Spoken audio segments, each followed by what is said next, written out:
सबसे पहले आप सभी सीएसपी को मेरी तरफ से दीपावली की हार्दिक शुभकामनाएं। इस चमकदार फेस्टिवल पर हम यही मनोकामना करेंगे कि आप सभी सीएसपी का बिजनेस आसमान छू जाए और आपके बिजनेस करने में आपको कोई भी समस्या ना आए। लेकिन जब किसी भी समस्या के बारे में बात की जाती है तो सबसे पहले सभी सीएसपी के दिमाग में एक ही समस्या का सवाल आता है और वो है बैंक ऑफ बड़ौदा का एईपीएस ट्रांजैक्शन। एक दिन में हमारी सबसे ज्यादा जो बात होती है हमारे सीएसपी से वो सिर्फ इसी टॉपिक पर बात होती है कि बैंक ऑफ बड़ौदा के ट्रांजैक्शन नहीं हो पा रहे हैं, किसी भी आईडी से अब संभव नहीं हो पा रहा है बैंक ऑफ बड़ौदा का लेन देन करना आधार कार्ड के माध्यम से। और फिर अलग अलग सभी सीएसपी को सिर्फ एक ही बात समझाई जाती है कि आपको अब बिल्कुल भी टेंशन लेने की जरूरत नहीं है, आपने जितना टेंशन लेना था ले लिया, क्योंकि बैंक अब बिल्कुल भी इस सर्वर को सुधारने की कोशिश नहीं कर रहा है, या बैंक की तरफ से या कंपनी की तरफ से हमें कोई भी ऐसी अपडेट नहीं मिल पा रही है जो कि हम आप तक पहुंचाएं और उस अपडेट को जानकर आपको खुशी हो। मैं आपको बता दूं कि जिस तरीके से ये समस्या अभी चल रही है और सभी सीएसपी और बहुत सारे कस्टमर्स परेशान हैं अपने लेन देन को लेकर,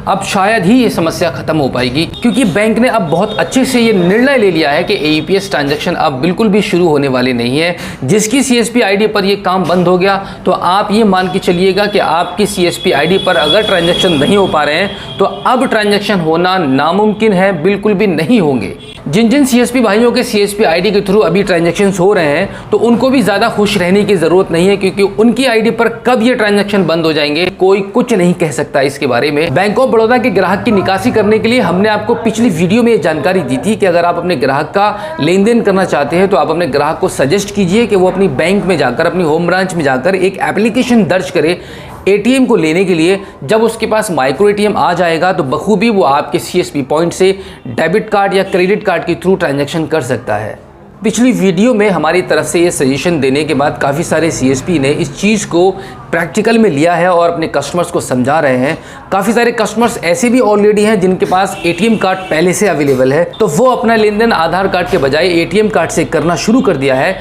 सभी सीएसपी के पॉइंट से एटीएम कार्ड के माध्यम से लेन देन शुरू भी हो चुका है। बैंक ऑफ बड़ौदा के जिन कस्टमर्स के पास में एटीएम कार्ड है उनको अब कोई भी समस्या नहीं है बैंक से पैसा विड्रॉल करने में। वो अब एटीएम कार्ड के थ्रू आप सभी सीएसपी के पॉइंट से पैसे को विड्रॉल कर सकते हैं बहुत अच्छे से, बिल्कुल भी कोई भी प्रॉब्लम नहीं आएगी। अगर मैं इस समस्या के सॉल्व होने की बात करूं तो मैं सिर्फ यही कहूंगा कि अब आप इस समस्या को समस्या ना समझें तभी बेहतर है, क्योंकि ये प्रॉब्लम अब बिल्कुल कभी भी ख़त्म होने वाली नहीं है। बैंक ने काफ़ी अच्छे से फैसला कर लिया है, अब आधार कार्ड के माध्यम से बैंक ऑफ बड़ौदा का ट्रांजैक्शन नहीं होगा। जिन सीएसपी के यहाँ पर हो रहा है आने वाले टाइम में उनका भी हो सकता है कि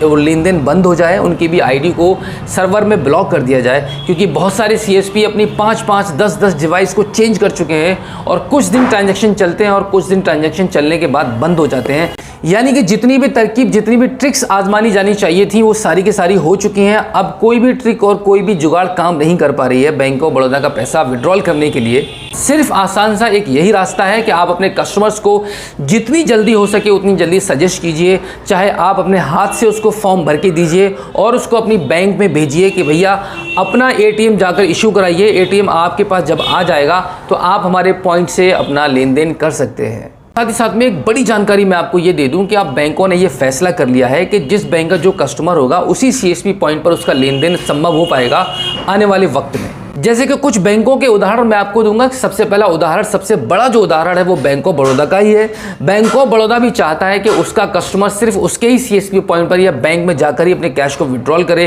बिल्कुल ऐसे ही सेंट्रल बैंक ऑफ इंडिया भी चाहती है कि उसका कस्टमर उसके सीएसपी पॉइंट पर या बैंक में जाकर ही विड्रॉल करे। कोई भी स्टेट बैंक ऑफ इंडिया का कस्टमर अगर पैसे को आधार कार्ड के माध्यम से विड्रॉल कराना चाहेगा तो वो किसी भी प्राइवेट पोर्टल से नहीं हो पाएगा। ऐसी कुछ इन्फॉर्मेशन मिल रही है। बहुत जल्दी ये rule state bank of India में भी लागू होने वाला है कि काफ़ी सारे सीएसपी परेशान हो जाएंगे कि भाई हमारे यहाँ से स्टेट बैंक ऑफ इंडिया का लेन देन नहीं हो पा रहा है बैंक ऑफ बड़ौदा की तरह, क्योंकि पास में आधार कार्ड के माध्यम से हज़ारों कस्टमर्स के साथ में करोड़ों का घोटाला हो चुका है, धोखाधड़ी हो चुकी है, फ्रॉड हो चुका है, जिसकी वजह से बैंक मजबूर है ये स्टेप उठाने के लिए